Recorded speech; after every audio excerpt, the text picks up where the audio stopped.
I don't know. I want to give it to Tom Hardy because I think Tom Hardy also he's done a lot of. I want to give it to Tom Hardy too. Welcome back to the Jojitorium.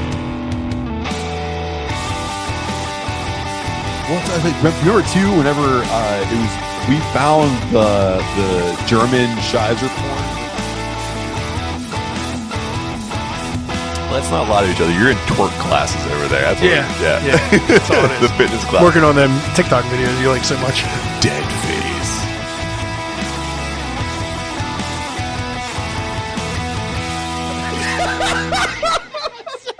Got right in front of you. Welcome back to the Jojitorium. You know who it is. It's Adam. It's Matt. We're decaying with the boys, and we believe that our ratings in the prime demographic definitely beat Joe Rogan. So listen, this is southwestern Pennsylvania, and nothing says holiday season like a cookie table, right? Well, now you can mix up your cookies with some of the best beers in the burg. Drink the Cookie Table is scheduled to take over the Spirit Hall in Lawrenceville on November 6th of 2021. There are 2 sessions to this holiday bash. Session 1 is from 1 p.m. to 4 p.m., and Session 2 is from 5 p.m. to 8 p.m. All tickets are $55, including a taster glass and unlimited pours. Some of your favorite breweries are getting in the festive mood, including 412, Abomination, The Answer, Bash Brew, Cellarworks, Hop Farm, Inner Groove, Prototype, Tattered Flag, and much more. So head on over to drinkthecookietable.com for full details, including special merch, collab beer announcements, vendor details, and more. We've already been informed, too, that Session 1 has sold out by the time you hear this episode. And Session 2 is still up for grabs, but I'm going to tell you right now, those tickets are also getting low. So make sure you get yours right now. Just make sure you tell them the boys sent you. So, Adam, we are back. How are you? What's up? In person. Back to a one-take episode. We've got this. I decided that all my new technology needs to go take a backseat to the old technology. So we're back on the old system. No more mishaps. Feels good. Sounds good to me. Yes. So, Adam, I want to let you know that before I came here, so let you know, I got done with work a touch early. I went to a Chinese restaurant that I really, really like. And I heard a guy, when he's asked for what he wants to drink, he asks for not water, not Sprite, not Pepsi. He wanted fucking milk. Milk. Grown man. Grown man. Old man. Not just grown man. Grown-ass old man. Sounds like a bit of a ding-dong. Yeah. I want to say... I mean, we eat Chinese food. I mean, it's pretty consistent in our diet, clearly. Oh, yeah. Could you imagine, like, that one time we got that sweet-ass Thai food and, like, just layering that with whole milk as we're eating? I'd explode. 2, that just doesn't combine well. No, I don't imagine that the grease and the dark chicken meat that goes with, like, General Tso's is going to set well on your tum-tum with some whole milk. You know what you might have bumped into there? You might have bumped into an actual real life Benjamin Button because kids love milk with everything. Like, sir, how old are you? I'm this many. I got this many. I was asleep. I'm this many years old. Did you catch what he ordered before the milk? Because maybe he ordered chicken nuggets. He got Dino Nugs. Boom. Case there you go. Case closed. He's Benjamin Button. Thank you. Moving on. It's round 1. Adam, you brought some beers. Put them together. Call it round 1 beers. What do we got? Round 1 beer. We got another collaboration. I'm just going to keep the collaborations rolling from last week. A brewery from Pittsburgh and a brewery from Virginia that is opening a location in Pittsburgh. Ooh. So this is Aslan Beer and Grist House collaboration. It is a 5.5 IPA. Let's bump it open. Boom. And if you want to find what's going on with both of those brews, just search them out on all social media. Just to let you know they are both very active. And knowing that Aslan is going to be coming to Pittsburgh is quite a treat. Yeah, right down in the Strip District. The Strip District's like just getting... Oh, you know what? I actually got some Cinderlands the other day, too, from down the Strip District. And I want to talk about that here in a second. But I want to see what this beer is all about. So this is an IPA, again, collab with Grist House and Aslan. And it is an IPA with Citra, Mosaic, Sitva, which I've never heard of, and Nectaron hops. So it should be a kind of bold, hoppy IPA with stone fruit and pineapple notes. Yeah, man. Stone fruit all the way through. I feel like it changed colors. Like the haziness kind of evened out. Yeah, it's a very light haze on it. Yeah, super tasty. Oh, it's really sweet on the back end too. Yeah, but with like a fruit flavor, not like not lactose or. It's not lactose. Anything No. like that. We are trying to go lactose free here in the Jojitorium as much as we possibly can. Yeah, until that stout gets released next week. And then we're going full lactose. But yeah, I think this is a really good beer. It's got good bitterness up front. I think a little bit of sweetness from just the aftertaste of the hops and probably a little bit of oats in there. That's what I'm tastes getting. great. Yeah, the oats. I'm getting that like biscuity butteriness in there in a little bit. It's definitely the oats. One of my favorite breweries from where I used to live, and one of my favorite breweries from up here in Pittsburgh. So pretty excited about it. And like last week, that's one of my favorite outdoor venues too that we talked about. Well, Grist House has my favorite beer garden. They certainly do. Fire pits are always roaring over there. Yeah. So again, if you want to find what's going on with Aslan and Grist House, please search them out on social media. Grist House is super active. They release new beers almost weekly, and they have great food trucks here in Pittsburgh. And I'm sure down the Strip District, which I was alluding to earlier, is becoming a nice walk around for breweries. My wife, she was so kind to grab me 2 4-packs from Cinderlands when she was down there. Nice. I got the Vienna lager, which was delicious. They called them dad beers, which fit my motif. I am a dad, so that worked out for me. And then I got it's called Known Unknown 008. It's supposed to be it's an experimental IPA. I've yet to crack one open yet, though. So sounds good. That sounds like a tonight job. Yeah, we got Cinderlands down there. Helltown has a location there. Insurrection has a location. Aslan will be down there. Dude. East End just left right before COVID or right in the middle of COVID, which was a shame because I liked East End's spot down there. And I know there's probably some I'm missing, and I know of one more that's coming, but can't announce that yet. Can't talk about it, but we will when we can. We will when we can. So, Adam, I got to say, man, you have lived quite a week, sir. Yeah, I feel tired. Yeah, I was going to say, I didn't want to say you Since look we spoke, tired. Since we spoke last Friday. Yeah. I got to sleep in today, so I kind of caught That's up. good.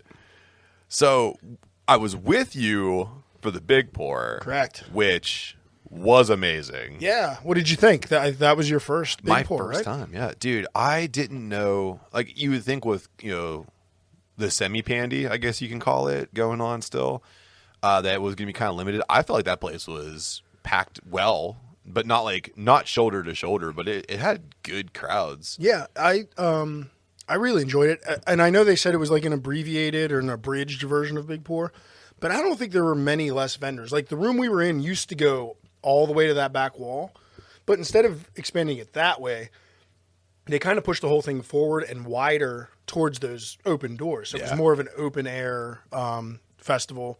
Even though there was a roof overhead, we were all by really big garage doors. And I kind of liked it, especially with the nice, coolish day. It was like 68, 70 degrees all day. It was a beautiful time. Also, too, because your boy over here was sweating. I was pouring beers like if I didn't, I was going to die. Yeah, I forgot to eat. Like, I didn't. I hit the chili. Revival Chili was right next to us. I hit them for some chili, and that's the only food I got. Revival threw a piece of cornbread at me. Did you catch it in your mouth? No, I didn't know it was coming. I just heard surprise, big boy. I got pegged with some cornbread. They were awesome to serve next to you. Yeah. But yeah, had a great time. Saw some great friends of the podcast. Full Pint was there. We shouldn't name them all because I'm going to forget somebody now. Yeah. Full Pint, 412, Intergroove, Couch. They were all there. Windy Bridge. Yes. Windy Bridge. Yes. Got to mention that one because he had that bomb-ass chocolate. That new place pomegranate. out by you was there. They were awesome. Oh, Illusion. Yes. Yeah. Illusion. Oh, they had some good stuff. Great stuff, man. And I just want to thank everybody that came to the trash table and tried any of the trash beers, but especially for kicking our 2 kegs. Yeah. Really appreciate it. The sweet potato casserole brown ale was a huge hit and kicked with like an hour left in the festival. And then the Jojitorium Double West Coast IPA was soon to follow after that. So I cannot thank the attendees and our fellow brewers on a professional level, brewers that came and tried our stuff and gave us great feedback or some notes to consider for the future. Either way, I like it positive or I like things we could tweak because that means I get to brew it again. So, Yeah. And I appreciate all the feedback. Appreciate you all coming and try it. was going to say, too, the feedback was really cool because I didn't feel like anyone came up to us and said, like, this sucks. No. If someone was like, "Oh, I wish I had more of this," or I had a little less of that, I think the one thing that I heard that I really liked is like, I wish there was more of it. So when it kicked, there was one guy kept coming around. He was like the double West Coast. He's like, when I come back, that's all I want. Double West Coast, double West Coast. He comes back around near the end. I'm like, it's tapped out, and he's like, what the fuck? He's like, you guys are homebrewers. I'm like, we're done, bro. These kegs are gone. Those kegs are kicked. We kicked them straight out. So hope a similar thing happens at Cookie Table in a few weeks. Yeah, absolutely. We got 2 sessions and we got 2 kegs of each. So we have plenty of beer on hand for it. And yeah, we kegged half of it today and it went super smoothly. So I'm excited. Oh, that sounds good, man. I know there's always, whenever I ask you about kegging, there's usually like one like, you'll never guess what happened. Yeah. But nope. Today was super smooth. I got them both kegged in like an hour, cleaned up for an hour. And did you listen to Taylor Swift while you're doing it? Not at all. No T-Swizzle? No, not at all. That's got to be what it is. You listen to a little heavy metal, and then I actually threw The Hills Have Eyes 2. It was on Tubi for free. Nice. So I just let that play in the background. Perfect. Yeah. Axe murders for days. That's right. Speaking of axe murderers and crust punk, you went and saw Days and Days with the Bridge City Sinners. Yeah, man. The next day. Yeah. So we left Big Pour. I found my way to Dennis Guy from First at Brewbox, as I do after beer festivals. We picked him up and brought him. We were going to bring him over here to help me bottle the beer I had left to get to a friend of mine whose wedding we did. So we were just going to bottle up their beer and kind of sip a few more pops. And realized when we picked him up, like none of us had eaten like anything except my little bowl of chili, my little sample of chili. So I was like, oh, let's just go hit get-go and then head to my house. And he's like, yeah, but Alexion's is still open, right? And it was. Oh, yeah, there you go. So went to Alexion's for a few, then came back here for a few. Ended up being a late night. Got a lot of stuff done. Like but 3 ended in the up being a morning? late night. Yeah. Then the next day there was a... Damn you, Dennis Guy. There was a She Knows beer benefit at Mindful at like 2:30. So I went there. Oh, my God. And with Dennis and Sammy drove me there. That was really nice. So I got to sleep in and like head on over there. Then from there, we went to Roundabout, which was right next to Spirit where the concert was. Which is phenomenal. And then we drank an absurd amount of PBR at the concert. Yeah, because you ran into a friend of the podcast, King Strang. Who's on tour with the Bridge City Sinners right now. But Bridge City Sinners live were phenomenal. I like them. I like their recorded stuff. Yeah. If they're on, I'll listen to them. I don't particularly seek them out all too often. I like 3 of their songs I'll throw on here and there. But their whole live show was so good. It was so intense. Yeah. And then Days and Days comes up, and they're kind of on a skeleton crew right now with COVID. I think some of their people got sick and are off the tour right now. Okay. So there were only 3 of them there. And I do not remember her name. The girl who plays the trumpet, who's like the second vocalist. Oh, yeah. Was not there. Oh, really? So they were cycling through Bridge City Sinners people come up and like guest spot, like either play an instrument or sing or whatever during songs. Cool. And the best part was Misanthropic Drunken Loner comes up. Like, doesn't come up. But first, Libby, from the lead singer of Bridge City Sinners, comes up on stage. She's like, I'm going to do a couple songs with the band. And the first song they did was Misanthropic Drunken Loner, which is the female vocalist, like, bigger song, like a big part. That's her big and feature. It was an awesome version of the tune. That's cool, because Libby has a very powerful vocal. Yeah. It was nuts. It was crushing. It was a great song. Because not to denigrate the female singer from Days and Days, but she has like a pipe style voice, like it's thin but it's sharp and it's a high pitch. Yeah. And then Libby has like this cool growl range that she can go through. Especially if you listen to Witch's Wrath, like she gets underneath notes. It's really cool. Man, I fucking wish I would have. Yeah. Her growls live are just insane. Yeah, they sent chills, especially in that small room. You felt every time. And then between those sets, we met King Strang back in the stairwell for a picture and a beer. Of course, he's in the stairwell. Oh my God! Well, man. I went to the bathroom and I was coming down. And I saw him like standing there. So we talked about me being shy. I ran to Dennis and was like, your boys in the stairwell go say hi. Perfect. Cast a line. Dennis, go. But you sent me that picture of the three of you guys all together, and it looks like you guys were just having the best time, Yeah. which was awesome. Yeah, we tried to get them to come have beers with us afterward, and it didn't happen. They had to get on to the next stop. Yeah. But maybe next time. They went to New York after that. Yeah, maybe next time when you're with us. Oh, yeah, because I can coax a lot of people to do bad stuff. So speaking of beers, man, the thing that I want to say first and foremost, I'm always proud of your accomplishments. And I actually had the thrill of a lifetime posting things to our Instagram and our Facebook and our Twitter today about you and your wife going to Penn Brewery and brewing that beer.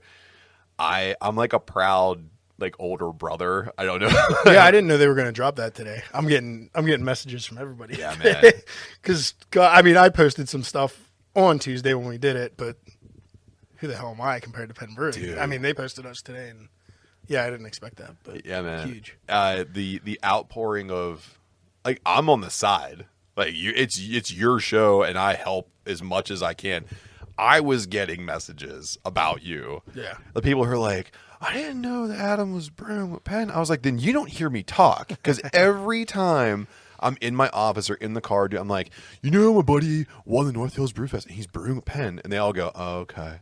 And then they see it on social media, and they're like, when's it coming out? It's coming out in November, you fucks. So whenever I tell you to listen to me, because Adam and Lori are crushing it.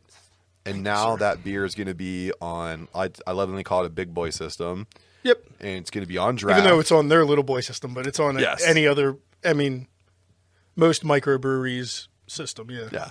So it's going to be on tap. I cannot wait. And when it happens, we got to throw an impromptu party. Yeah, we'll definitely set up, we'll have to figure out how to do it. As the brewery, as myself, I'm going to make an event, and we'll share it on the Decaying with the Boys page somehow. Sure. We'll figure it out. Yeah. As soon as I know a date, I'll know I'll be there. Whenever they're releasing it, me and my wife will be there. Matt, I'm sure you'll try your best.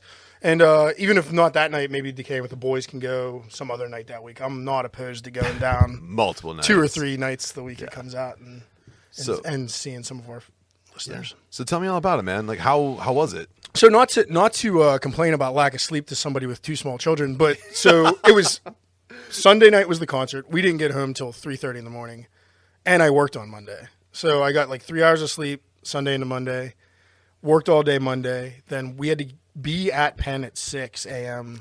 Tuesday, which I used to do every day of my life when I worked in the office. But now I just wake up at 6 and roll to my computer and start my day. Camera off. Yeah. And so it was an early morning, but I also couldn't sleep the night before. I just had all kinds of nervous energy, even though I was sleep deprived. Woke up, couldn't eat, drank coffee, but ate 3 bites of a breakfast sandwich I got on my way there. Just super nervous. But I didn't know what to expect. I didn't know if we'd just be there for the photo ops and not being able to help much because it's not our system. I'm not going to butt in anywhere. You should, though. No matter what, okay, this is my system, get out of the way. Yeah. But we worked directly with Chris, who's the head brewer there, the whole day, and had a blast. It was very hands-on. We helped cut the peppers. As soon as I got there, the mash water was already going, so I walked in the door, took my hoodie off, and was throwing the grain in while he was stirring. We were hit the ground running. And didn't really stop. We got to be a part of every aspect of the brew, including he's you know what you're doing. Handed me the hops. He's go measure them out. It needs to go in here. These are the times. You know the times. Get up there, throw them in. Dude, you cool. brewed the beer. Yeah, Damn, yeah. dude. It's cool. And we learned. He thought officially that was the first pepper beer that was ever brewed at Penn at all. So we might have broken a mold. Not the first smoked, but the first pepper. Yeah, that's right. First pepper. Yeah, and it was a really cool day. We got to tour around the brewery and see stuff, and it was a full busy day because Tuesdays their bar's not open or anything. So they were brewing a beer on the big system, and us brewing on their small batch system all at the same time. And the small batch system was literally just a little cove off of the main brewery. So we got to see what the big brewery system was doing all day while we were doing our thing. And yeah, it was just really cool. That's awesome. So yeah, we got 3 barrels, which equates to about 6 regular commercial kegs that everybody's familiar with. That'll be on tap in early to mid-November. Oh, I can't wait, man. Because hands down, this is one of my favorite beers that you brew here in the brew lab in the Jojitorium. So I can't wait to then go from there and start working on some pints that are coming from Penn. Really excited about that, man. Yeah. And again, before we move on to the funny stuff, I'm really proud of you, man. Thank you. Congratulations on that. I'm just excited to be able to like see what our beer tastes like coming off of a system like that, and then like following it up with their Oktoberfest. Because I love their classic beers. Like, yeah, they're really good. Like, I'm gonna have a Poblano and then a Penn Dark, and just like there's you're a like, difference. we're being served right next to them right now. Yeah, and they said they're sticking with our name. So Tortuga and Fuego when it comes out, and it will probably say brewed in collaboration with Bash Brew. That's sick, man. Whatever. So yeah, can't say thanks enough to Penn Brewing, everybody we met that day, but especially Chris, the head brewer, just super nice guy. He was talking to me though. He was still there at like 6 p.m. just asking questions for kind of like their marketing and stuff. That's cool, man. So very cool. Yeah. And thanks to Brian Llewellyn and everybody that put on the North Hills Brewfest, which we won the VIP tasting to get this opportunity. So that means a lot too. So thank you to everybody who made this possible. I mean, it's going to be cool to see it over there, and can't wait to share with everybody too. I always love handing people the little tasters and seeing their eyes light up, and I can't wait to see people put full pints to their lips and see the same thing. So, and you know what this means? What's that? We got to do it again. Yeah, we got to win again, and we will win again. I did hear that June is the next North Hills Brew Fest. Oh, we will be there with different beer. We will not put this one up again. So June is the next murder we're going to commit. We're going to try. I'm going to try my hardest. I'm not going in cocky at all. Because there's some really good beers there. There are some good brewers in general. Like we went to the Greensburg event thereafter, and there was just like, I mean, it was a bunch of knockouts over there. I have an awesome beer to talk to you about that I think we should make for it when we're off the mic. Ooh, secrets. Speaking of secrets, this is no secret. Jake Paul's a dipshit, but he got another fight scheduled before the end of this year. So he is on a very busy schedule, and the details are now, they were leaking, but now they're locked in. This is being called a highly anticipated bout between the former YouTuber or current YouTuber and the former reality TV star known as Tommy Fury, scheduled for December 18th of 2021 in Miami, Florida. Brother of a legit boxer. So this is what we called this after the last Jake Paul card. Yeah. We said if Fury won his fight, that looked, and then after he did, that looked like the logical next step for Jake dipshit Paul. Right. So. And you're 1,000% right. We sat here and we kind of mulled over it for maybe a second. We're like, they gotta have that fight going. And of course, as you were saying, Adam, we saw them in action on the Showtime Boxing Nights pay-per-view in Cleveland, Ohio. We should note that Jake Paul is 4-0 while Fury is 7-0. The Mickey Mouse Castaway had an entertaining bout with Tyron Woodley at that last bout, while the Love Island Reject won an underwhelming split decision over Paul's sparring partner, Anthony Taylor. So since we always mess around these things, I think we should pick the undercard, but I want to go back to that Triller shit, like that Mountain Dew Code Red shit. Let's do it, brother. And I want to like actually show Showtime how to make a card that's going to sell tickets, because yeah, Showtime, you put on a good fight with Paul and Woodley, but let the boys take over for a second and show you how it's done. So the way I want to do this, Adam, the main event can't be changed. That's Mr. Fury and Mr. Paul locking horns, which could actually be a really good fight, because even though Tommy Fury is considered to be a little bit of a boring boxer, he's a sound technician against Jake Paul, who is going to come in definitely bigger than Tommy Fury, but not as skilled as Tommy Fury. So it's going to be a skill versus strength kind of ordeal. But what I want to do is I want to go down a couple categories here and pick some fights.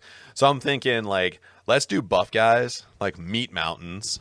So it's like absolute trucks just bumping into each other. And then like skinny little guys. So it's going to be like, if you remember Screech versus Danny Bonaducci in the Celebrity TV boxing.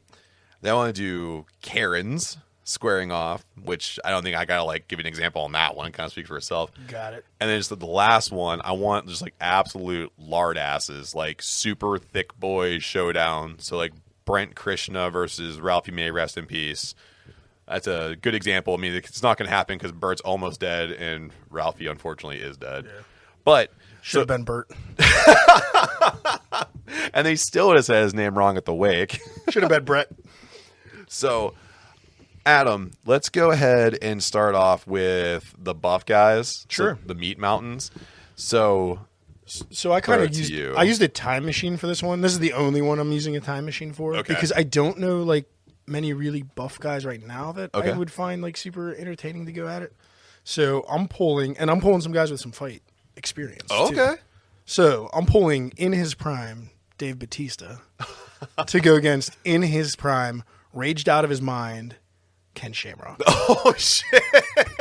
He's going full psycho. So it wouldn't be fair to like put him together currently because No. Bautista, even though they're similar in age, Yeah. Ken's got a few years on him, but Batista's still in really good shape, and Ken looks like he's gotten hit by a few cars recently. Ken Shamrock is one head kick away from being in assisted living. Although I don't know, that was a few years ago. He was still like head of security for 50 Cent.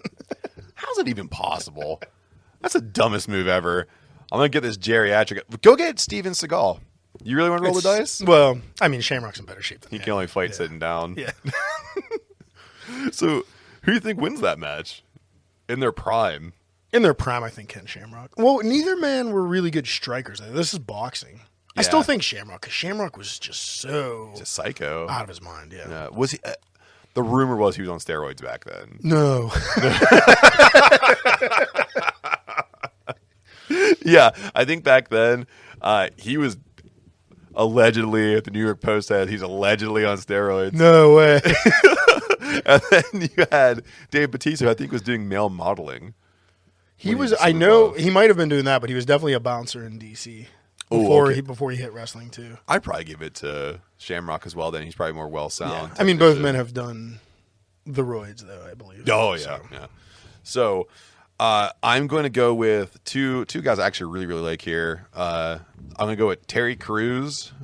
That's a good one. And Tom Hardy.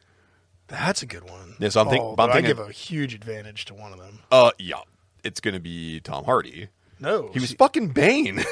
Yeah, but he's not. I think is he really that big? I thought he was like really short though. He's short. I thought he had like Tom Cruise syndrome. Like, yeah, he's a buff dude, but he's Terry shorter. Crews got like size, weight, and muscles. Tight. Yeah. I don't know. I want to give it to Tom Hardy because I think Tom Hardy also he's done a lot of. I want to give it to Tom Hardy too. He's got the gutters.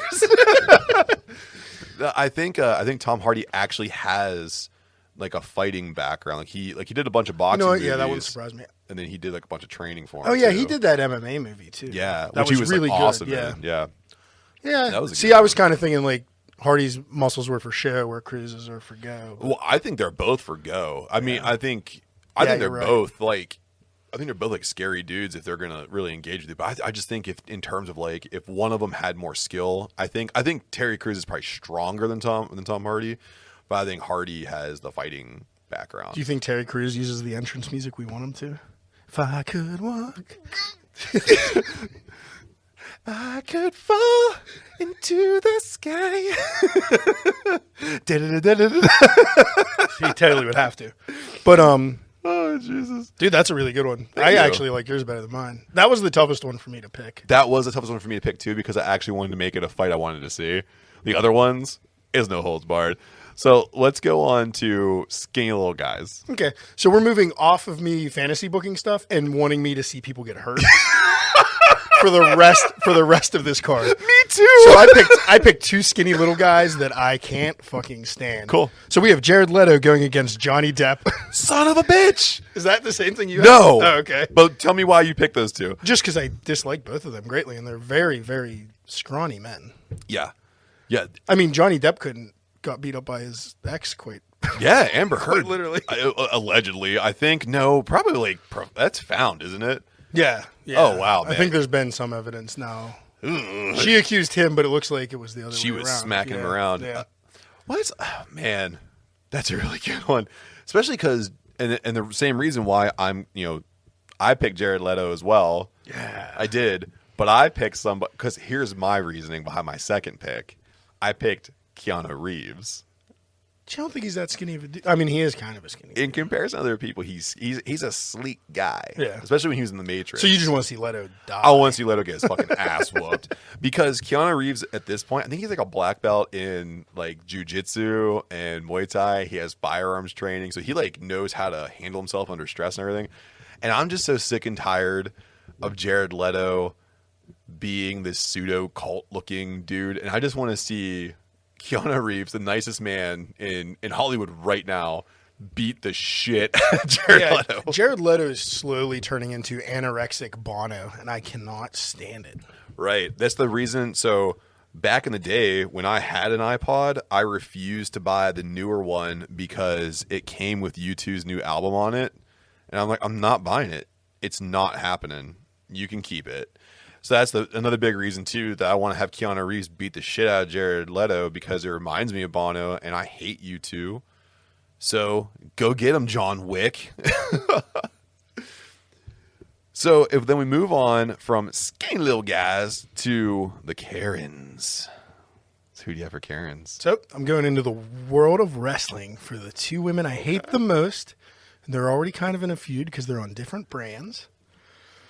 It's the head bitch in charge for WWE, Stephanie McMahon, versus the head bitch in charge for AEW, Brandi Rhodes. Because I can't stand either of them.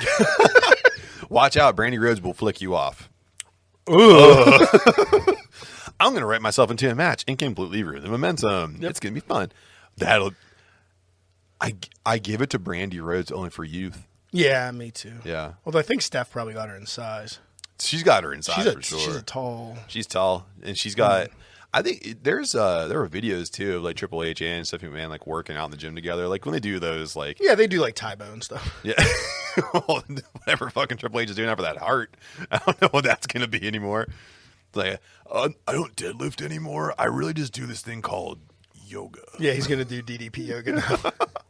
Look, you Diamond. Yeah, I couldn't really think of like. I'm not much into like reality TV and stuff, so I couldn't think of other women. I was like, oh, who are two people I despise? I was like, oh, easy. I got you. Because little unknown fact about me, I love trashy television. Maybe it's known. I'm not sure. Do you have two teen moms going at it? That was a thought. I actually thought about having a teen mom four-way dance, like a bedlam. It's literally the thought four-way. Yes. But for my Karen's fight, I'm going to go with the newly crowned Karen, Demi Lovato. Oh, God. And she's going to take on the Long Island medium, Teresa Caputo. So Teresa Caputo is going to like do her thing and summon some ghosts, and then Lovato's going to be like, they don't like being called ghosts. They don't identify as ghosts. You can't call them ghosts anymore, okay? You have to call them the undead. Come on, let's do this. They're spirits. The reason why I'm picking these two, first of all, Demi Lovato, because if you haven't been following Demi Lovato, she took shots at like an ice cream shop at one point, and she took some shots about like, I don't know, I think it was like boxing, and then she just took shots about not being able to use the word aliens to describe extraterrestrials, which there's. I don't get it. You have too much time on your hands. Yeah. Relax. Yeah. Relax. But then I almost said take a chill pill, but maybe with her history, don't do that. Just no pills. Drink some water. Yeah. Drink some water. Yes. Hydrate. Yeah. It's hot out there. Drink some water. Watch out for wasps. And I picked the Long Island medium, Ms. Caputo, because I think if you go into homes and trick grieving families into thinking you can talk to their dead relatives, you should be punched in the face repeatedly. Yeah. And in her corner is John Edwards. Yeah, and fuck him too. That I had friends and family that were like, John Edwards is a hero. He really helps people. And I was like, what, crossover? 'Cause that's the name of his show. How on the nose do you got to be? Also, too, you're only seeing the hour that they're going to air. Do you know those shows take 5 hours to him hawing around like? I'm sensing somebody. It's a man. It's a woman. It's a man. I'm getting a big C. Oh, it's you, John. I'm hearing a buh, a duh. Oh, my mom, Denise. Yes, Denise. She's speaking to me. Fuck off. I hate that shit so much. Preying on people like that. So we move on to the absolute lard asses, the super thick boy showdown. Adam, who do you have? It's my favorite one, and it's going to be your favorite one that I have too. Yes. You ready? Yeah. Friend of the podcast, Joey Coco Diaz versus the loudmouth Brit I cannot fucking stand, James Corden. Oh my god, you motherfucker! Yeah, you know, it's all for the pre-fight hype and interviews and face-offs.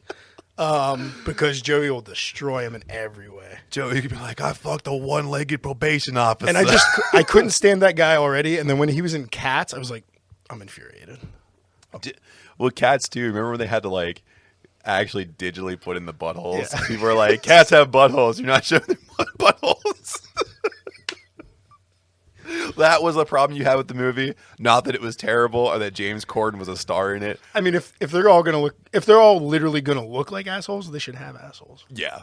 I think there was like some weird anthropomorphic thing that people had about Taylor Swift, and they're like, 1,000%, I was totally down with that. Put a butthole on her already.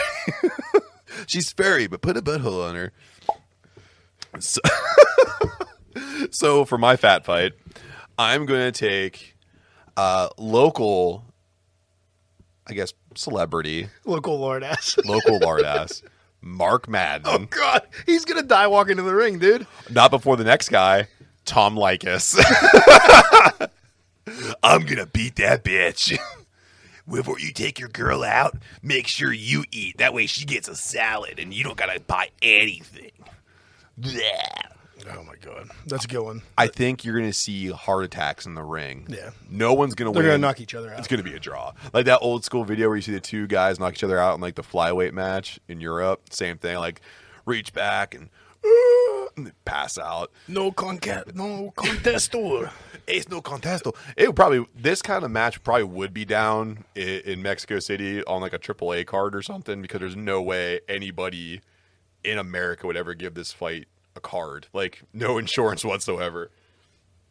So I think we've built a pretty strong card here. Yeah, I think we did good. And I think too what we could do is, I don't think we have winners and losers in our picks, but I think what we could do. I have one. Well, no, I have a winner in my fight with Joey Diaz. Well, who do you have? No, just Joey Diaz beating James's ass. I want to see. I wish it was more like a wrestling card too, so Joey Diaz could beat James Corden in the main event. He comes back out and he hits Jake Paul in the head with a chair. You motherfucker! It's my belt. I'm undefeated. 100 milligrams, and you take a baby Xanax. You'll sleep on the plane like a champ. So, from Buckle to Bell, the boys bring you the best wrestling news in the biz. So, if you guys didn't know, Crown Jewel kicked off on a Thursday and has been called the best WWE pay-per-view of 2021 by most critics. Too bad it had to be on a Thursday in the afternoon. At noon. Yeah, when we're all, working and shit. So, but anyway, we have results of the matches here, and I can say that I went back and I watched them, and there are some highlights here. Adam, did you watch it by chance? I watched some of it. I kind of got a review of it and then went back this afternoon and watched the ones that sounded decent. So what's one of the matches here that you really liked? I will say my favorite of the card was Edge and Seth Rollins in the Hell in a Cell. That was the best match. Second that. And Yeah. and luckily enough, it got the highest amount of time. It was at 27 minutes. Yeah, I agree with you on that one, especially because these guys hate each other. Yes.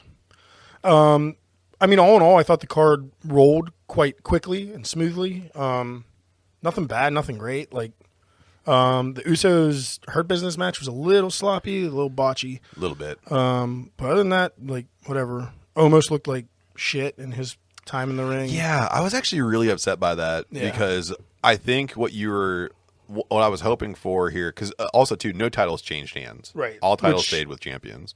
Seemed like kind of a waste. Kind of what I expected. Yeah. Kind of a waste, though. You could have had some cool storylines here. But I think out of all these things, you would have saw the RK Bro, AJ Styles Omos match where you'd finally see AJ Styles separate from Omos.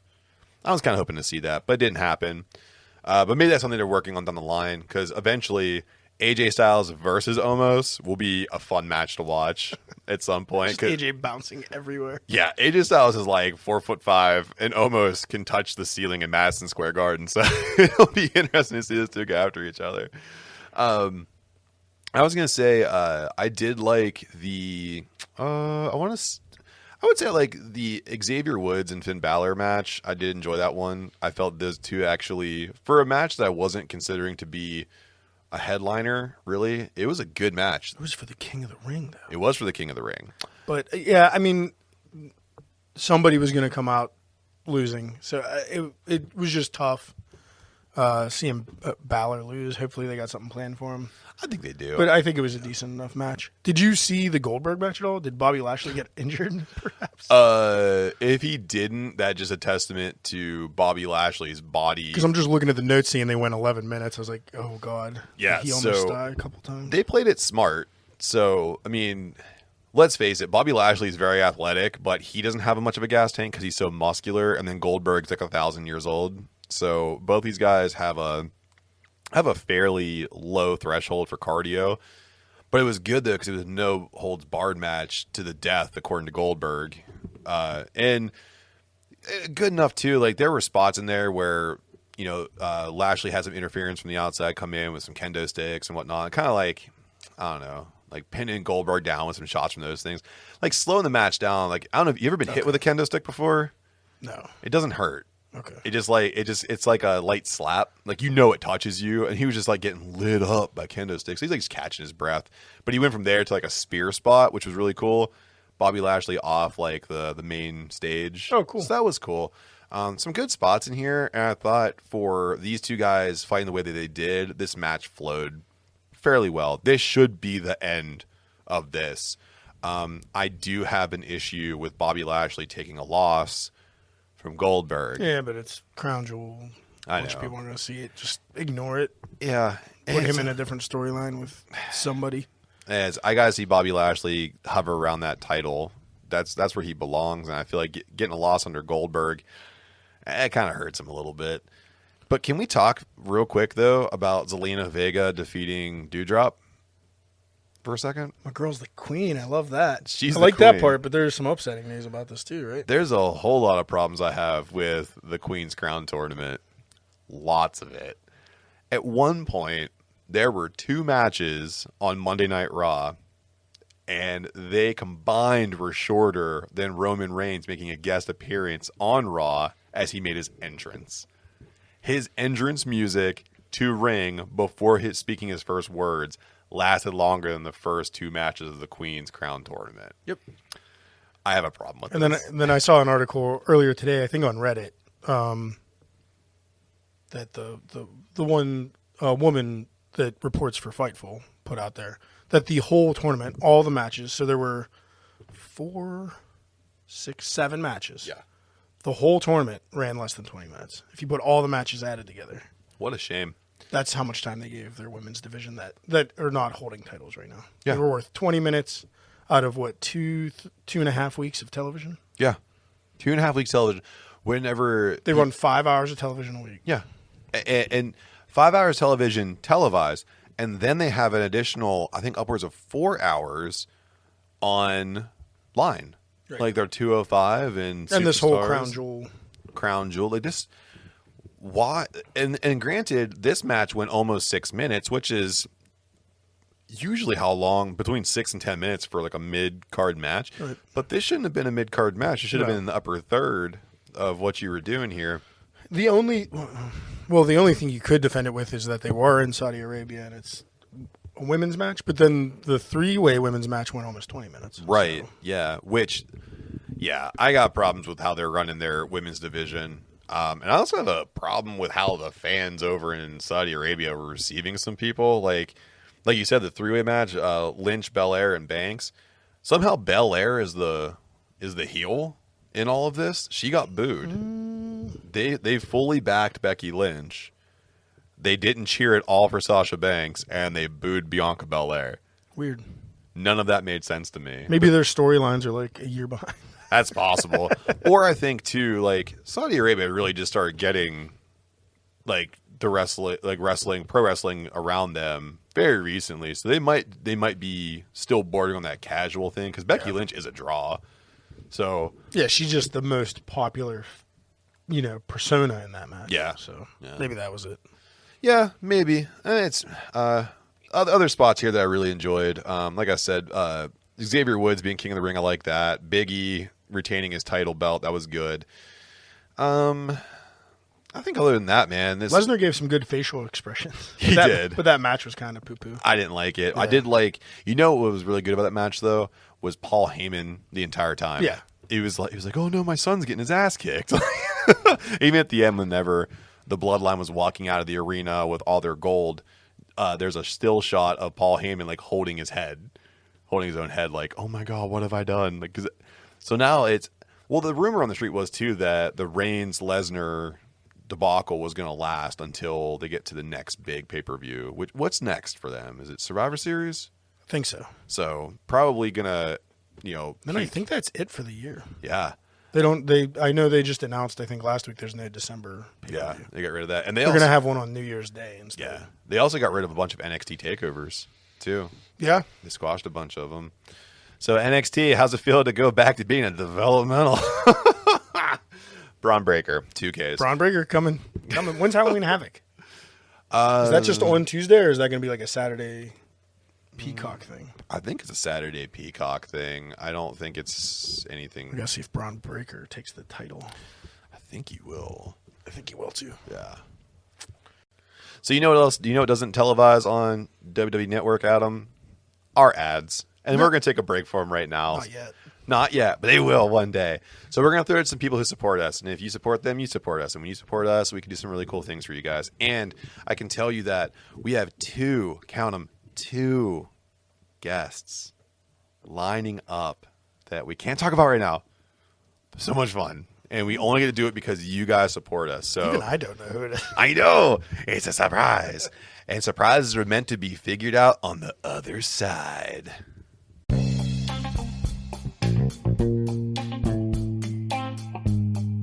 I know what you're thinking right now. How do I get the downstairs hair care I need to impress my partner? Well, the boys have a little something for you. That's right. You can take your grooming to the next level with the flagship of Smooth My Balls, the Turf Chopper 3.0.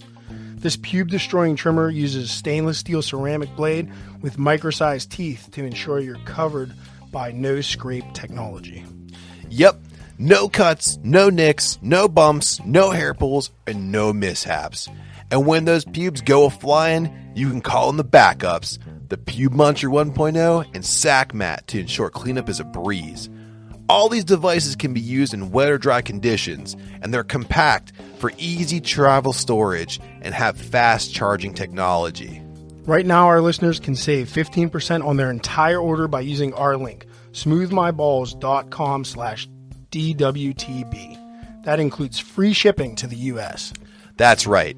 So head on over to smoothmyballs.com/DWTB and tell them the boys sent you. Welcome back. Hopefully you heard something that you like. Because again, when you listen to them and you check them out, you support us. And when you support us, we can bring some pretty cool stuff. So, Adam, last week we had quite a showdown over the non-chocolate candies we want to get our trick-or-treat bags. Yeah, I had quite a list. You did. We both had we had 8 viable choices to choose from, but we had to kind of get it down to our 4th round place for the Mount Rushmore of non-chocolate candy. So, first and foremost, I throw out to the ruthless crew out there in the Twitterverse, and I pitted in a 3-way dance Reese's Pieces, Swedish Fish, and Mike and Ike. And I really thought in this whole thing, Mike and Ike was just going to sweep. But for some reason, I don't know what's going on, Twitter said, Mike and Ike, meh, get out of here. Yeah. So it left it down to Reese's Pieces and Swedish Fish. Not shocking. Yeah. Not shocking at all. Not shocking at all. Nobody wants your poverty-ass candy. Oh, now you're identifying that it's poverty candy.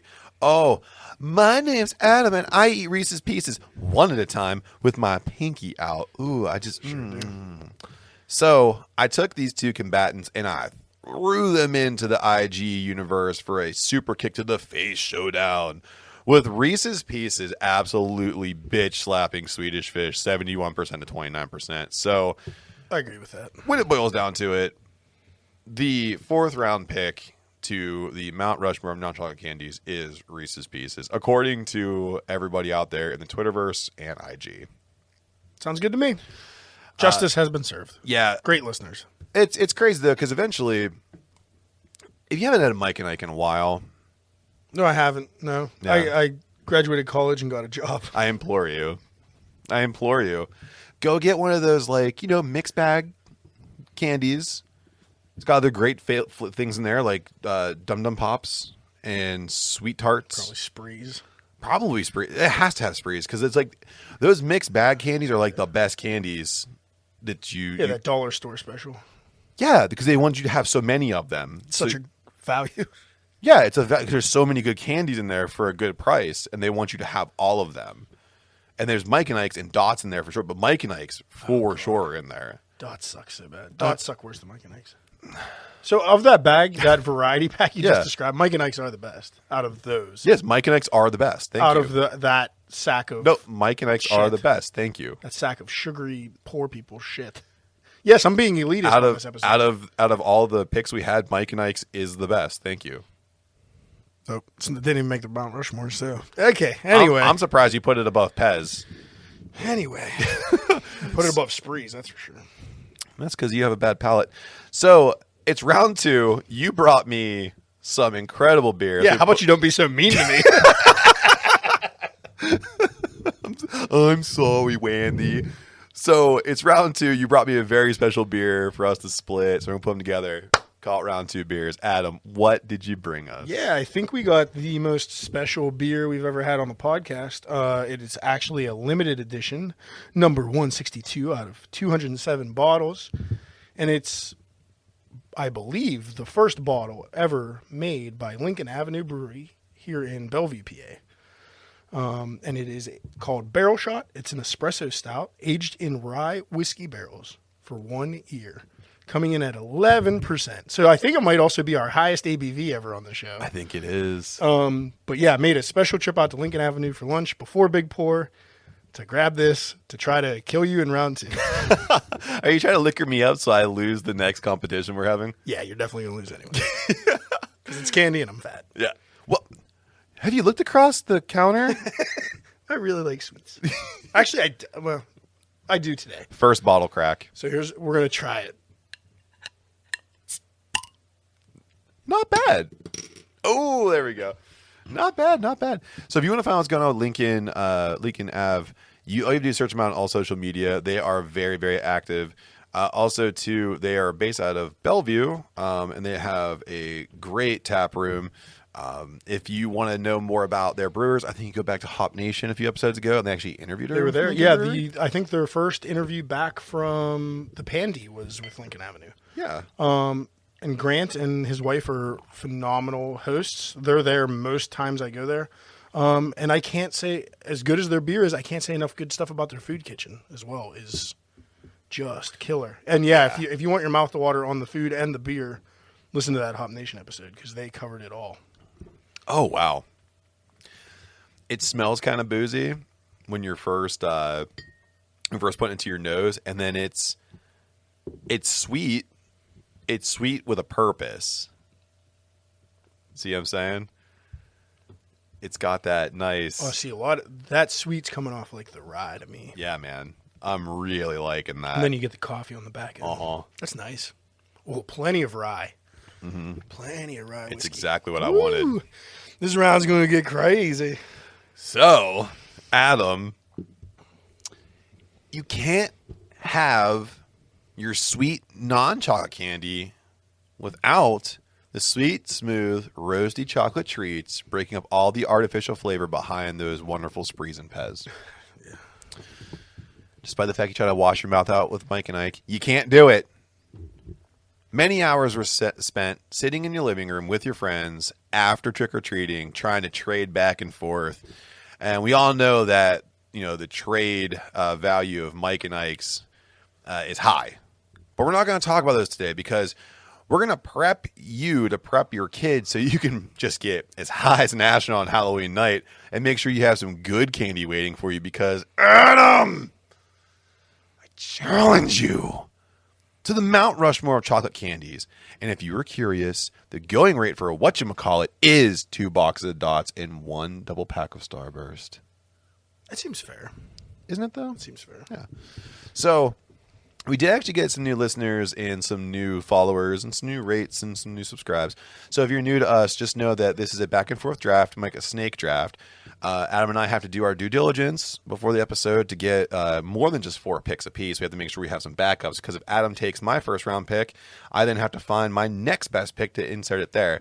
So on and so forth until we have 8 total picks altogether, and then we pick the top 4 from those 8, and then you get to tell your kids how to get out there and get the candy that you want to have this Halloween season.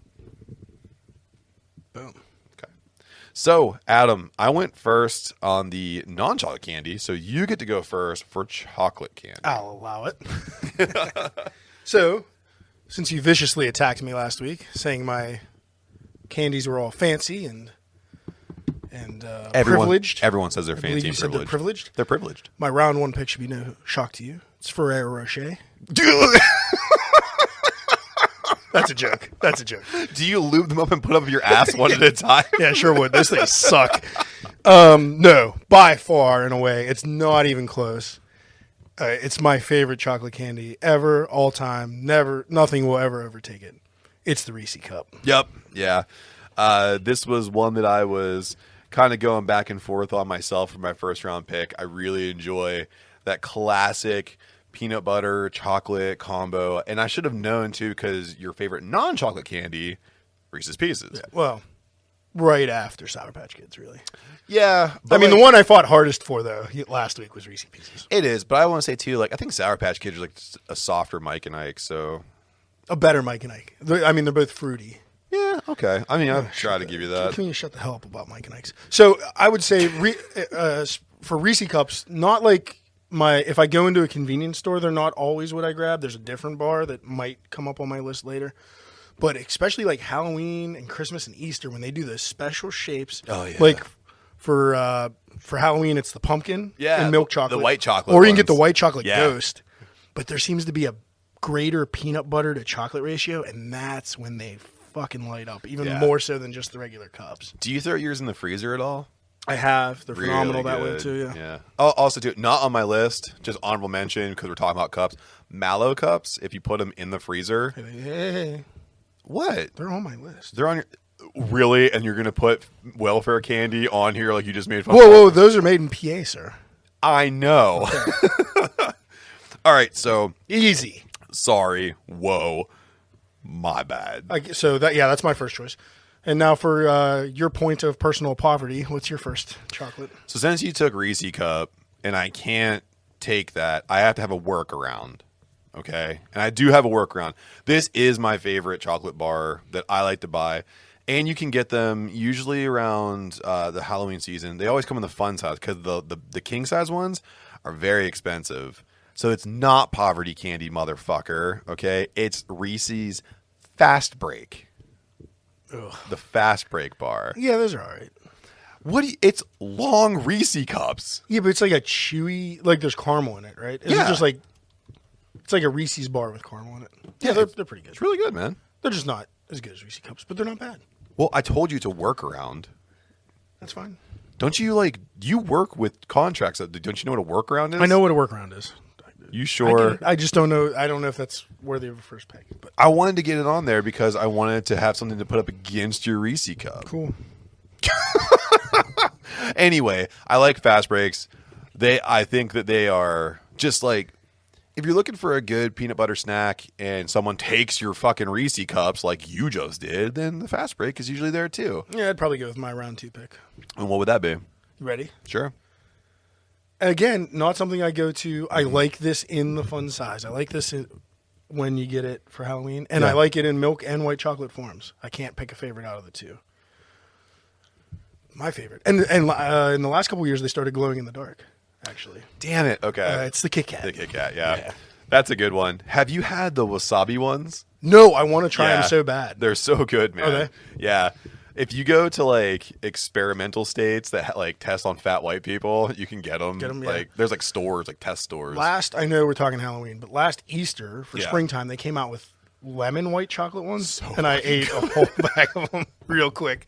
But yeah, I mean, both Reese's and Kit Kats, like Yeah. white or milk chocolate. I know white So chocolate's not good. technically chocolate, whatever. It But isn't? No, it's Well, because use the cocoa Exactly. beans. Yeah. exactly. Yeah, but It's just a sugary cream that they put over it, but it's phenomenal. I don't give a shit. I like a sugary cream. Yeah, So, Tom Hardy. what's up, Marty? So what's your round two? What's up, boy? So, The stout's hitting. I'm I'm gonna go with another bar that I like a lot, and I tend to get these ones when I need a quick little. If I'm actually like out working and I need a quick little snack, it's like an all-in-one. Because if you're hungry, you're not yourself. So I grab a Snickers. Oh, you bastard! Yes. That's my round three. So I do love a good Snickers, and I like all the variants. I haven't had one that did. Well, I'll say this: the overpacked ones, not good, not good at all. I don't like the overpacked ones.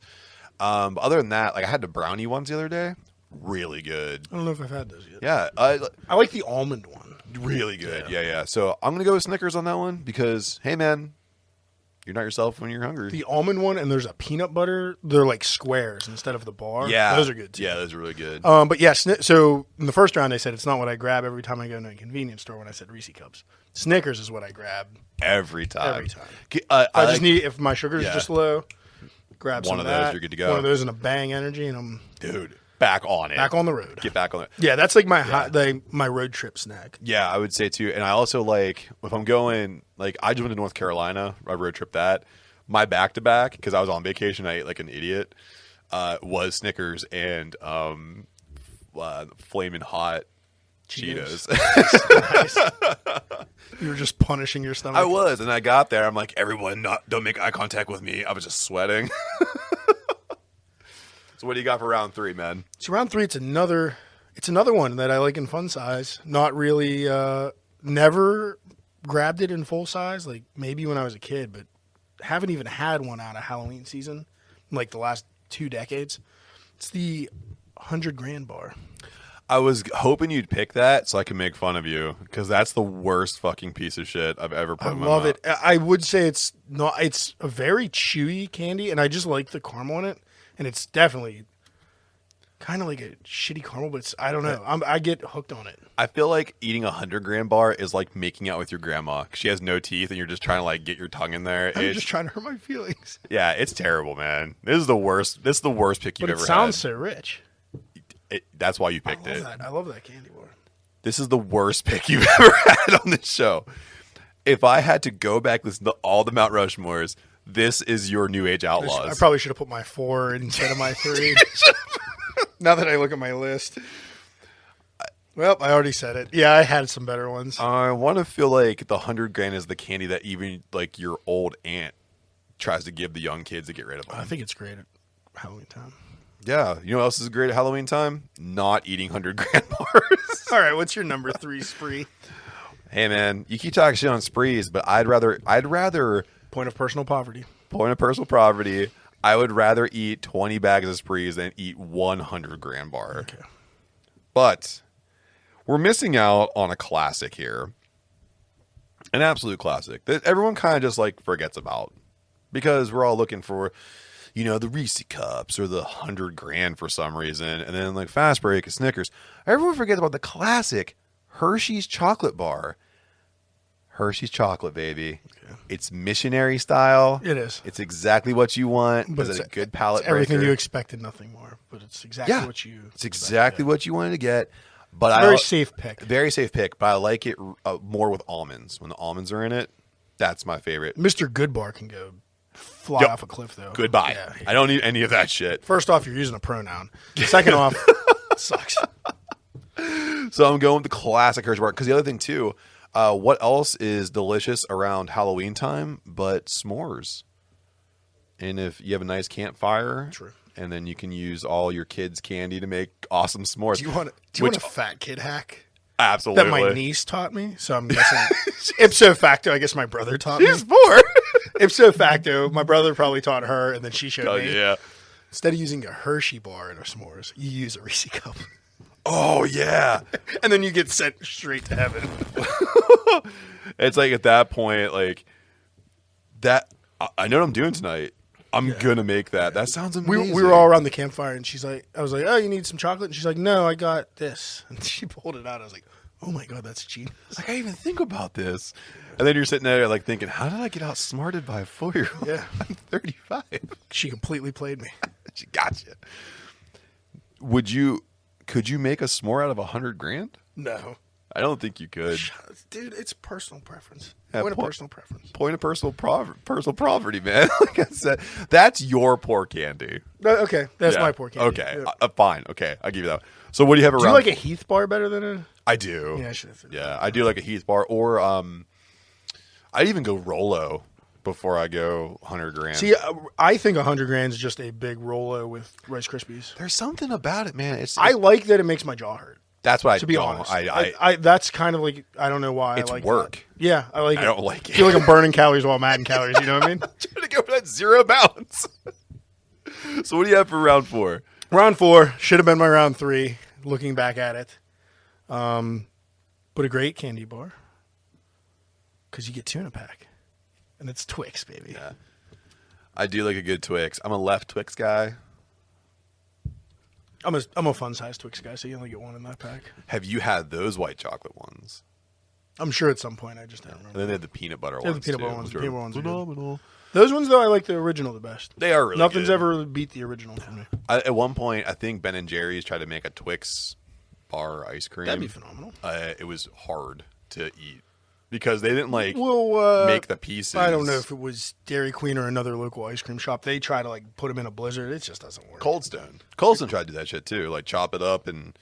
I think that cookie just crumbles too easy. Crumbles easy, or you just get big chunks. Yeah, like big chunks, and you can't like a frozen one of those things would probably take your teeth. I'm a big, which also takes your teeth out, but I'm a big Heath bar and ice cream fan. I don't like them by themselves, but I do like them in ice cream. Yeah, what's like that toffee? As I was saying, that the toffee I tend to like. I like a lot. You said something too once about a 0 bar. You like frozen 0 yeah, bars. Frozen 0 bars are awesome. 0 bars are just white chocolate Snickers. I was gonna say, man, it just sounds like you're building your argument towards like Fig Newtons or something. I don't know, but like if you eat them room temp, they're terrible, awful. But for some, because it was like those were made like at the beginning of white chocolate when they were like really freaking sweet. Yeah, but for some reason you get them frozen at my local pool, and that was like what I ate.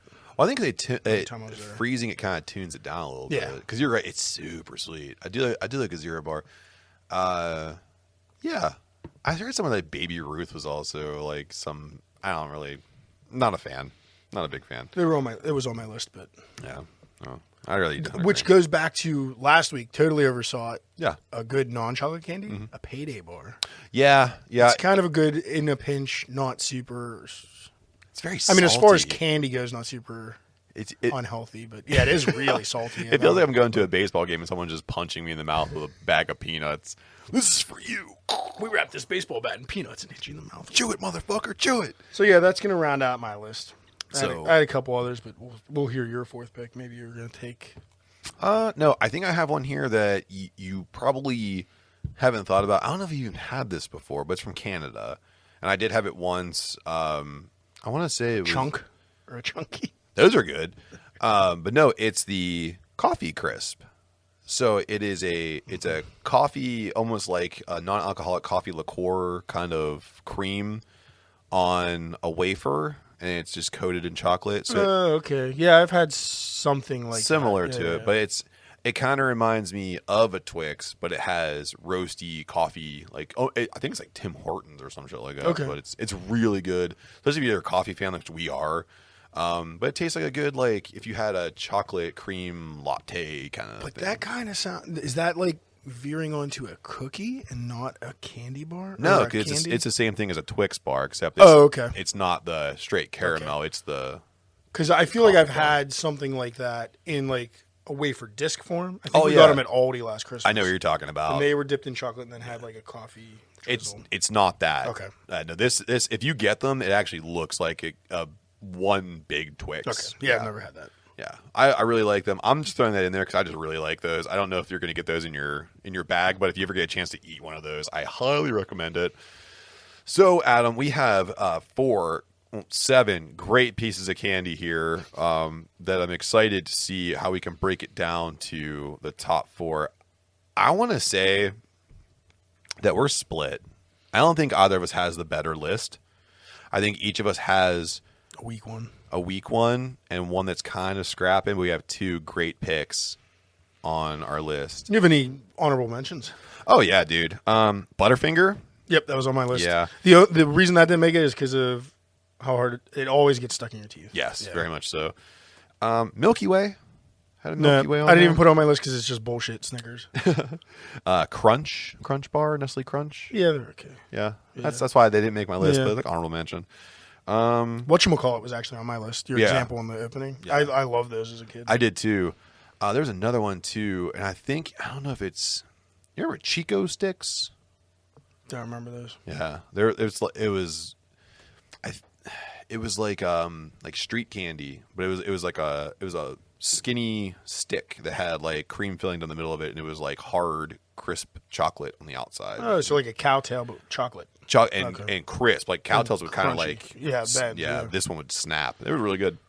So I had Fifth Avenue as well, which is just Hershey's version of the Butterfinger. Yeah. Heath Bar, which I mentioned. Locally, I had Clark Bar, Mallow Cup, and Saris. Yeah. But that's just too local. And I think that's it. Yeah. And Baby Ruth, which I already said I had. Right. Everything else is on the list, on one of our 2 lists. So. Yeah. So I think we can really pick a good top 4 here. So Adam, I want to say that because I picked a Canadian candy that no one can really get right now, Off the list. it's off the list for sure. And I'm going to sacrifice it because I think everyone's going to get it off my list. I'm going to say Hershey Bar will also not make the list. Because I think, I don't know, So man. you're trying to throw those other 2 on? I'm going to make very strong arguments for both of those. I think we're getting too Reese's heavy if we put cups and the fast break on. I think you should keep the Hershey Bar. And get rid of the fast break. Okay. I can do that. So we'll take Coffee Crisp out. We'll take fast break out. And I have 2 tributes. And Hershey Bar goes on the bottom. It's just, or actually, Hershey Bar can be like the George Washington because it's just like plain Jane started this whole shit. Started the whole thing. Started type 2 diabetes. Although in I do America. like, oh man, I'm going to get crucified. Yep. I do like Cadbury's version of their, the Cadbury Dairy Milk is better than a Hershey Bar. That hurts me so bad inside. It's un-American as fuck that I said that, but So try them if you can ever get them. You also will not get those on Halloween. no, so you won't. No. Dairy Milks are freaking phenomenal, though. I get them every Christmas, just because you can get a good deal on them on Amazon. Yeah. I would say. And I'm taking the top 2 from my list. Reese's Cup and Kit Kat. Nothing beats that. I was gonna say, and I would like to say that I would agree with you if you're thinking that Reese's Cup needs to be number 1. Yeah, I think I think Reese's Cup is the number 1 spot. Yeah. Kit Kat and Snickers can fight for 2 and 3, and then Hershey 4. Okay. So Because I don't really have around Halloween time. Kit Kat's my favorite, but then the rest of the year I like Snickers. So it's like, I want to put Snickers at number 2, and I want to put Kit Kats at number 3 because, like you said, I'm gonna find myself eating more Snickers throughout the year. Yeah. But this is a great setup here. So if you want to get these pieces of candy to match up with our non-chocolate candies to get shit on your. You didn't have any stupid picks this week. Yeah, you had a stupid pick. That fucking $100,000. It was just something, I don't know. I just stumbled across it when I was researching. I was like, oh, you know what? I like this as a kid. You should have chose anything else. Yeah, I should have threw that Butterfinger. You picked that there. one, and you made some dents. I should have threw the Butterfinger. Bunch of dents. Whole lot. That $100,000 of dents. Just sounded rich. I should have kept the Ferrero Rocher in there. I would hate one of those. Way before $100,000. I hate hazelnut. So we have the Reese's Cup, we have Snickers, we have Kit Kat, and we have Hershey. And I implore you, if you can find the wasabi Kit Kats, you need to get your hands on them because they're really, really good. Find one of those test markets. So Columbus. Yep. Columbus is a test market for everything. Boom. And they're test stores. You walk in and you can get like bacon flavored Sprite, like just crazy stuff. So we do have some listener questions, comments, and whatevs. First and foremost, we have a wonderful review. I am now a member of the cult. Safe to say that after listening to a couple of episodes, I will definitely be tuning in for more. Thank you so much for rating and reviewing us. And don't be scared. Give us a 5-star rating and review on Apple Podcasts. That's what we're there for. And if you keep doing it, it helps us raise in the ratings and more people can see us. So if you really like us and you want to see us be heard by other people, then get those 5-star ratings going. Tell your friends to do it. It helps us out a ton. So thank you very much for that. So, number 2 here. If you were accused of being a serial killer, which I've been accusing Adam of that for quite a while. It's a low resting heart rate. There's nothing more. Black coffee. Dark black coffee. And the most bitter beer I can find, yes. Intrusive thoughts. A couple of times, yeah. So, if you were accused of being a serial killer, what weird shit... I don't wet the bed. You don't do that? That's part of the triangle. Is it? I do like setting stuff on fire, though. I do not kill small animals. That's the whole triangle. We have to talk after this podcast. I don't kill... What? I like fire. Yep. Anyway. So what weird shit would your neighbors tell the reporters they've been seeing happening around your house that would let them know that you're a bit off? I think it would be kind of like American Psycho-ish, like loud music and sex parties. And then shit. It's like, and then the day after, there's like a lot of black garbage bags on his front lawn, and he's using his meat grinder on his back porch. What's that all about? I mean, I think if I snapped, I'd go like fully snap. I'd be making hamburgers out of people and stuff. I'm going to go like... The original storyline for Bob's Burgers, by the way. Yes. I'm going to go something I actually do that I think freaks my neighbors out. I already clean with bleach, too. I just thought of that. I already use that as like the prime cleaning stuff, like for my floors and stuff in the brewery. When they wrote Boondock Saints, they actually just kind of went over here and watched Adam clean up crime scenes. Spray with bleach. Fuck, they ruined the DNA. My neighbors see me walk out the front door 3 or 4 times in a row, forgetting something, looking up at the sky and saying, fuck, and walking back in and coming back out with the same amount of stuff in my hands. Look up at the sky and go, fuck. And I do it like 3 or 4 times until my wife comes out and says, this is what you forgot. And I'll say like, thank you, like really aggressively.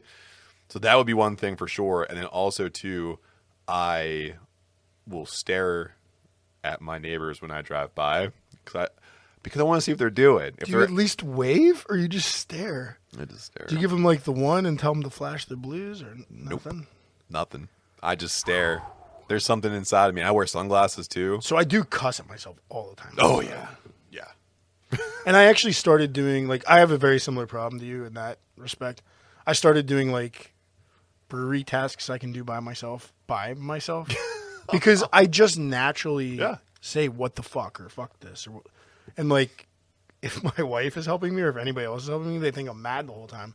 I'm just like, no, that's just like if I instead of me going, I'm being a dum-dum, I just say, you fucking fuck. Like it's just how I get through stuff. I am just a trash mouth. That's how you comfort yourself. Yeah, it's just how I get it out. And I don't even think about it. No. But yeah. Yeah, I was bottling beer with Dennis the other week. He's like, you swear a lot. I was like, you listen to the podcast. This is fucking bullshit, sir. So, Adam, going on to another direction here, what band are you listening to right now that you just can't get enough of? So it's tough. Yeah. So I'm just going to hit you with a bunch. And then there is one song from one band that I've been like playing incessantly. But like right now, spooky season, so a lot of Ghost. A lot of Wednesday 13, a lot of Misfits right now just because of the time of year. Mm-hmm. And then I'm always like listening to some sort of metal. But right now it's been like Architects and Lorna Shore's back. So I've been listening to them a lot when I'm really angry. No. But there's a song by a band that I was not really ever a fan of. Ice Nine Kills came out with a song called Funeral Derangements. Oh, yeah. And it's like a play off of the Pet Sematary song. And it's really heavy for them. But they're still like really big, gaudy, almost... I'm going to have you listen to it after the podcast. Reminds me of Panic at the Disco, which is like the chorus reminds me of Panic at the Disco. And then there's like really death metal-y verses and shit too. I would like that. So, or really heavy metalcore anyway. But yeah, I just can't get enough of that song because it's one of my favorite movies and just a really cool song. I like it. And then Bill Moseley also stars in the video. So that's like a selling point. And then right on there. that same album, they have another song about My Bloody Valentine with Corpse Grinder from No, that's awesome. And then the rest of the album I hate. But but just that song, like if I'm just driving from here to like the gym, it's only a 4-minute jaunt. I'll just boom. It's in my recently played, so I just keep hitting it. So yeah, that if I have to narrow it down to not really a band, but a song or two of theirs that I can't get enough of. And like all of their stuff's horror movie themed, so that really helps with this time of year. All their videos are like super theatric. But that ghost song that they did for Halloween Kills was really good. Yeah, I dig that.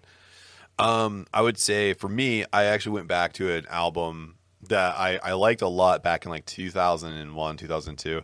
So it's Saves the Day, Stay What You Are. So it has that song like At Your Funeral and Freakish and Firefly. Like, okay. I know two of those. So they were like a power pop rock group, kind of like they were kind of like a faster pace, like Something Corporate. Okay. Yeah. So I really like that album a lot. So I've been listening to that a lot. But also too today, last night, but today, Every Time I Die dropped a new album, Radical, and I have been. I didn't get all the way through it yet. Oh, nonstop! I've listened to it twice now. Is it on Spotify today? It is on Spotify. Okay. Yeah. I tried to look it up yesterday, and I was like, "Oh, wrong day, dummy." Oh man, and I like the songs they released were really good, but I forget the name of it's the first track, and the opening to is like, "Save all my loved ones and kill everybody else." Is there one on it called like People Versus or something? I think so. That popped on when I was kegging today, and I really got into that. It reminds me so much of. I wasn't gonna play that. I always say Every Time I Die, so I wasn't gonna use that one. It reminds me a lot of X Lives. Like it's kind of like in that same like fast, like organ grinder kind of thing. Yeah. Really, really good stuff. And they have like White Voids on there, and of course AWOL, Desperate Pleasures. AWOL's on there. It's a really good album. Highly recommend it. I listened to it twice already today. It's oddly enough, Saves the Day and Every Time I Die, like the two I'm not getting enough of right now. If you couldn't be any different at all from each other, yeah. So again, if you want to send in your listener questions, comments, and whatever, just hit us up on decayingwtb@gmail.com. So Adam, what is on tap, and where can you? It's a very short segment today. Literally nothing. No, everything's getting ready for Drink the Cookie Table, which not sure if we announced it or not, but I'll reiterate. We're bringing our lemon bar ale, which is called Darling, I'm a Nightmare Dressed as a Daydream. It's a play on Taylor Swift and Freddie Krueger. Wonderful. So that'll be there, coming in at 6.1%. Measured the final alcohol today and put it in kegs. And that is vanilla, a thing called Cookie Malt, made by a European maltster. And then just a general wheat beer recipe. It's kind of heavy. It's going over 6%. And then we add a pound of melted down lemon Starburst to each keg. Hell yeah. So it's a nice sweet treat for the cookie table. And then the second beer we will be taking is our Imperial Pumpkin Stout Shat-Faced, an ode to William Shatner and Michael Myers of the Halloween franchise. I love it. And that is our pumpkin roll. It's literally a lactose Imperial Stout, milk stout that's award-winning. We literally just drop a pumpkin roll in it. Award-winning. Has it won? Oh, yeah, it is award-winning. Yeah. I'll Homebrew and Chill 19. Sorry. I'll keep the stats. Keep track of the stats. So, like you said, we're going to Drink Cookie Table. Yeah, that's how we got the Dankenstein shirt. That's going on right now with First Sip Brew Box. Yeah, get your shirts. Yeah. Dankenstein is on sale right now. It's firstsipbrewbox.com. Yeah. So if you want to find out what's happening with Adam down here in the Brew Lab, just follow him at @batch_brew on Facebook, Instagram, and I push him to get on Twitter. And don't forget, he is on Untapped. You can catch all of the beer fests that are coming up under his name. You can come out and catch him pouring some of the most delicious beers in the burg. And also, too, if you want to find out what's happening with the boys, just search us out at DWTB on Facebook, Instagram, and Twitter. And again, send in your listener questions, comments, and whatevs to decayingwtb@gmail.com. So, from the spooky Jojitorium full of chocolate candy and sprees, wherever you are listening to this podcast. Ain't no fucking sprees down here. Cheers. Cheers. Point of personal poverty.